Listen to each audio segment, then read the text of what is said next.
Hello बेटा, good morning and welcome back to the online class of SS. बेटा, हम अपना चैप्टर 13 रिवाइज करेंगे आज, जो है हमारी चेंजिंग अर्थ या फिर हमारी बदलती हुई धरती।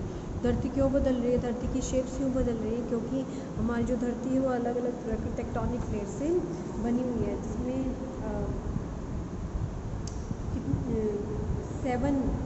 7 बड़ी लिथोस्फेरिक प्लेट्स हैं और छोटी भी प्लेट्स भी हैं जो आपस में टकराती हैं, एक दूसरे की तरफ टकराती हैं, एक दूसरे से दूर जाती हैं या एक दूसरे को आपस में स्लाइड करते हैं, ऐसे रगड़ खाते हैं। ठीक है, जैसे मेरा हाथ इससे रगड़ खा रहा है इससे।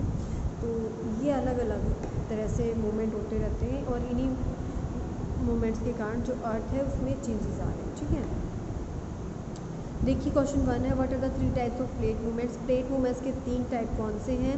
1 इज़ डाइवर्जेंट, जब एक दूसरे से दूसरी दिशा में अलग दिशा में मूव करती हैं, लाइक दिस। ठीक है, कन्वर्जेंट प्लेट मूवमेंट में जो प्लेट्स हैं वो एक दूसरे की तरफ बढ़ती हैं या मूव करती हैं।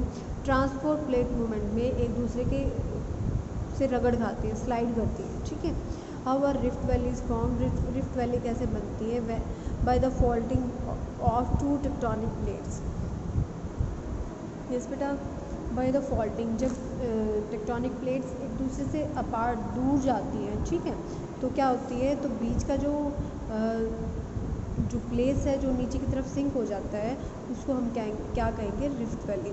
How the tremors of an earthquake recorded. Tremors क्या होते हैं? जो हिलोरे आते हैं या फिर जो अर्थक्वेक के कारण जो वाइब्रेशंस होते हैं उनको हम ट्रेमर्स कहते हैं।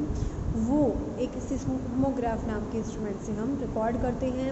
Narrate the reason of formation of block mountain. Block mountain कैसे बनते हैं? जो ब्लॉक माउंटेन है वो तब बनते हैं जब 2 पैरेलल फोल्ड्स होते हैं, 2 पैरेलल एक साथ जो टेक्टोनिक प्लेट्स हैं एक साथ एक दूसरे की तरफ बढ़ती हैं, तो क्या होगा, दोनों के बीच की जो ज़मीन है या तो ऊपर चली जाएगी या फिर क्या होगी, और left standing after the surrounding area, जब या फिर ऊपर की तरफ खड़ी रह जाएगी, जबकि उसके जो चारों ओर का एरिया है वो क्या होगा, सबसाइडेड, वो नीचे की तरफ धंस जाएगा। Right about मिंडर्स। मिंडर्स क्या होते हैं? जब जो रिवर है प्लेन्स पे एंटर करती हैं और इसमें जो ट्विस्ट और टर्न्स होते हैं उसको हम क्या कहते हैं? उनको हम मिंडर्स कहते हैं। देखिए बेटा, इसमें डायग्राम में देखिए, ये जो ट्विस्ट और टर्न्स हैं इनको ही हम मिंडर्स कहते हैं। ये जो ट्विस्ट टर्न अलग हो गया यहाँ से टर्न, ये हमारी ओक्सबो लेक है। ठीक है, नेक्स्ट क्वेश्चन है हमारा long answer type question. Discuss reasons for the some rocks having shape of mushroom. कुछ रॉक जो है उनकी मशरूम जैसी शेप क्यों होती है? क्योंकि जो हमारा जो डेजर्ट एरिया होता है उसमें जो हवा जब चलती है तो वो क्या करती है, रॉक्स के लोअर पार्ट को रोल करती है। रॉक्स का जो लोअर पार्ट है, निचला पार्ट है, उसकी का कटाव कर देती है। किसकी बजाय? जो अपर पार्ट की बजाय। सपोज कोई रॉक ऐसे खड़ी है, ठीक है, हवा यहाँ से तेज़ गति से चलेगी तो ये जो पार्ट है कटाव होकर, ऊपर का तो ऐसे ही है लेकिन जो नीचे का पार्ट है वो क्या हो गया, कटा हो गया और क्या बन गया, मशरूम की शेप ले ली उसने। बस यही रीज़न है। वोल्केनोज भी नॉट लिखना है बेटा आपको। वोल्केनो क्या होता है? एक ओपनिंग होती है अर्थ के क्रस्ट में जहाँ से मैग्मा है अर्थ की सरफेस पे बाहर जाता है। 3 तरह के वोल्केनो हैं, active, dormant and extinct. Active है करिए ज्वालामुखी जो समय समय पर जहाँ से लावा बाहर निकलता है, मैग्मा। डोरमेंट होते हैं जो टाइम टू टाइम एरप्ट नहीं होते, जो काफ़ी टाइम से एरप्ट नहीं हुए हैं लेकिन उनके एरप्शन के चांसेस है, वो कभी भी एरप्ट हो सकते हैं। एक्सटिंक्ट वोल्केनो होते हैं प्रसुप्त ज्वालामुखी, जो क्या है, जिसका कोई रिकॉर्ड नहीं है इरप्शन का और आगे फ्यूचर में भी कोई संभावना नहीं है उन ज्वालामुखी से क्या निकलने की, मैग्मा निकलने की। फोल्डिंग क्या होती है? फोल्डिंग होती है, फोल्ड करना। हम क्या करते हैं? फोल्डिंग। अब हमने इसको क्या कर दिया, फोल्ड कर दिया, ठीक है ना। मतलब इस लेयर को मैं इसके ऊपर लाई, मतलब जब 2 प्लेट्स कोलाइड करती हैं, टकराती हैं, ठीक है, फोर्स ऑफ कंप्रेशन, एक दबाव का क्षेत्र उत्पन्न होता है जिसका रिजल्ट क्या होता है, जो रॉक लेयर्स हैं अर्थ की वो फोल्ड हो जाती हैं। फोल्ड हो जाती है मतलब मुड़ जाती है। ऐसे कैसे मुड़ जाएंगी? ये ऐसे फोल्ड हो गई ना, ऐसे फोल्ड हो जाएंगे। फोल्डिंग कॉजेज, जिसके कारण जो फोल्ड माउंटेन्स, जिसको हम युवा बलित पर्वत कहते हैं, उनका निर्माण होता है। जैसे हिमालय और जो एल्प्स हैं वो हमारे क्या हैं, फोल्ड माउंटेन्स हैं, युवा बलित पर्वत है। Short note on सर्क्यू and delta. सर्क्यू और डेल्टा। सर्क्यू क्या होता है? एक आर्म चेयर लाइक डिप्रेशन, एक दबाव क्षेत्र होता है इसके द्वारा जो ग्लेशियर, जब ग्लेशियर आगे मूव होता है तो क्या होगा, जहाँ जहाँ से ग्लेशियर निकला है वो क्या होगा, जो साइड्स की जो जो जगह है उसको कटाव करता हुआ चलेगा, जिसके कारण क्या होगा, बीच के क्षेत्र में कटाव हो जाएगा और जो साइड्स के जो क्षेत्र हैं वो ऊंचाई में रह जाएंगे। तो चेयर के जैसा क्या हो जाएगा, एक चेयर जैसी शेप बन जाएगी, जिसको हम क्या कहेंगे, जिसको हम सर्क्यू कहेंगे। ये कितने बड़े होते हैं, जो सर्क्यूज हैं 1 किलोमीटर स्क्वायर एरिया तक भी बड़े हो सकते हैं क्षेत्रफल में। डेल्टा क्या होता है? डेल्टा होता है ट्राइंगुलर शेप्स होती हैं, ये देखिए ये ट्राइंगुलर शेप होती है डेल्टास, जो कब बनते हैं, जब जो जो रिवर है, जो समुद्र, सपोज ये समुद्र है, ये रिवर आ रही है, ठीक है, जब समुद्र में मिलती है तो यहाँ पर ये अलग अलग छोटी छोटी धाराओं में बढ़ जाती है और ये धाराओं के बीच में जो रेत है वो काफ़ी बड़ा क्षेत्र या ट्राइंगुलर शेप में वो बहती है और इस शेप को, ये जो शेप्स हैं इनको हम क्या कहेंगे, इनको हम डेल्टा कहेंगे। Discuss the work of river, sea waves and ice. इनका काम बताना। में जो रिवर है हमने सिर्फ शॉर्ट फॉर्म में लिखा है, वाटरफॉल बनाती है, ऊपर से गिरती है। फिर नदी की घाटियाँ जब लगातार ये कहीं लगातार हज़ारों सालों तक एक जगह से बहती है तो घाटियाँ बनाती हैं, जिनको कैनियंस भी कहते हैं, ठीक है। ये इरोजिव वर्क्स है, मींडर, ऑक्सबोर्ड लेक, फ्लड प्लेन्स और डेल्टा। ये इनका जो डिपोजिशन, जब मिट्टी को देखो, इरोजिव फीचर कब होता है, जब मिट्टी का कटाव करती है, उस कटाव की हुई मिट्टी को कोई डिपॉजिट करती है, उसको डिपोजिशन वर्क कहेंगे, ठीक है बेटा। सी वेव क्या करती है, सी केव्स बनाती है, लगातार टकराती रहेंगी। ये पहले पूरी एक चट्टान थी, ठीक है, लेकिन जो पानी है लगातार हज़ारों लाखों सालों से टकरा रहा है तो चट्टानों को काट रहा है।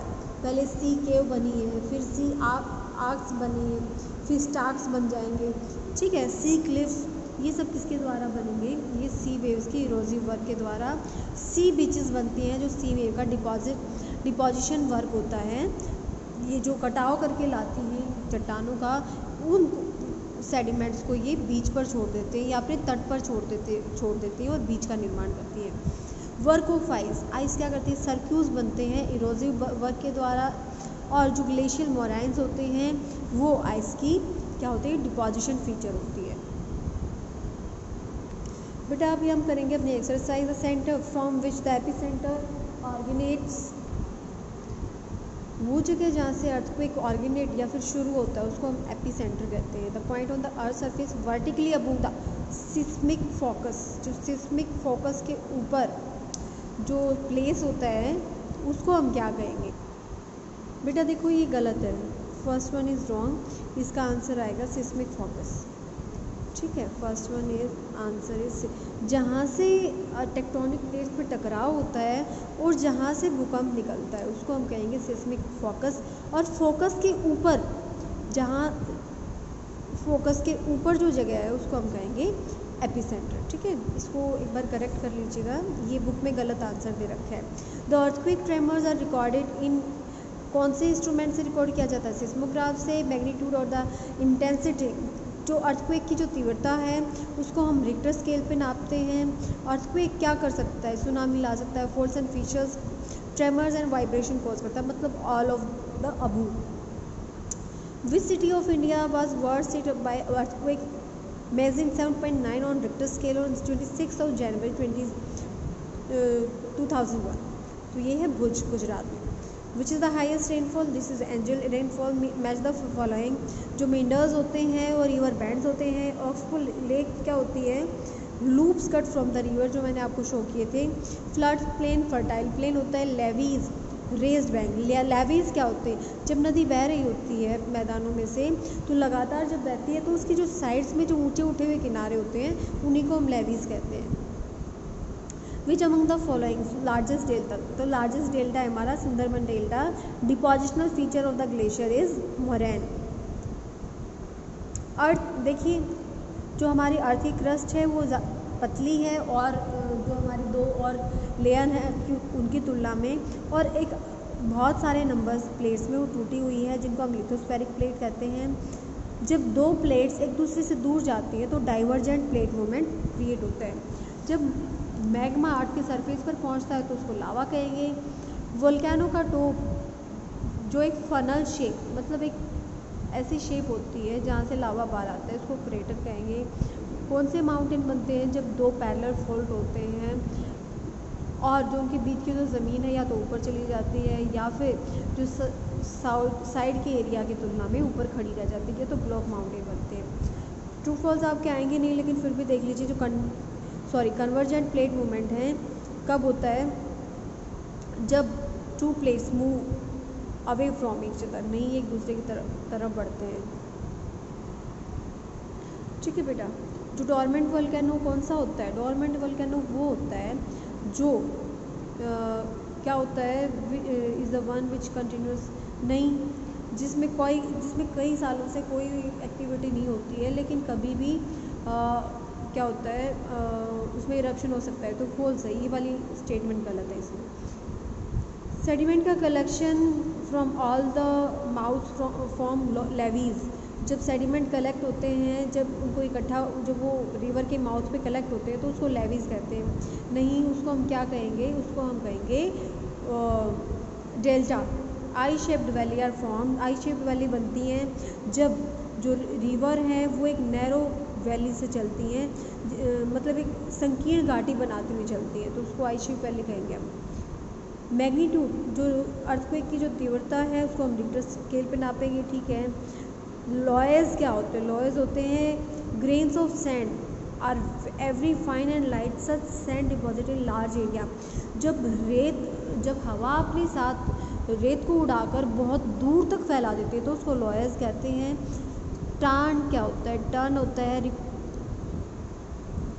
आइस जब मेल्ट हो जाती है। और जो सर्क्यू होता है, सर्क्यू कौन सा जगह थी? जो साइड, ये जो बीच का जो एरिया है और ये पानी से भर जाकर एक लेक का रूप ले लेता है। सिस्मोग्राफ एक इंस्ट्रूमेंट होता है, ठीक है, जो क्या करता है? अर्थक्वेक के जो वाइब्रेशंस को नापता है। रिक्टर स्केल क्या होता है? मैग्नीट्यूड और of an earthquake. Transform plate movement क्या होता है? जब दो प्लेट एक दूसरे को स्लाइड करती हैं, एक दूसरे के रगड़ खाती हैं। ठीक है। तो आपका चैप्टर हो गया है। आपके जो डाउट्स हैं आप डाउट सेशन में क्लियर करें। So keep studying and have a nice day.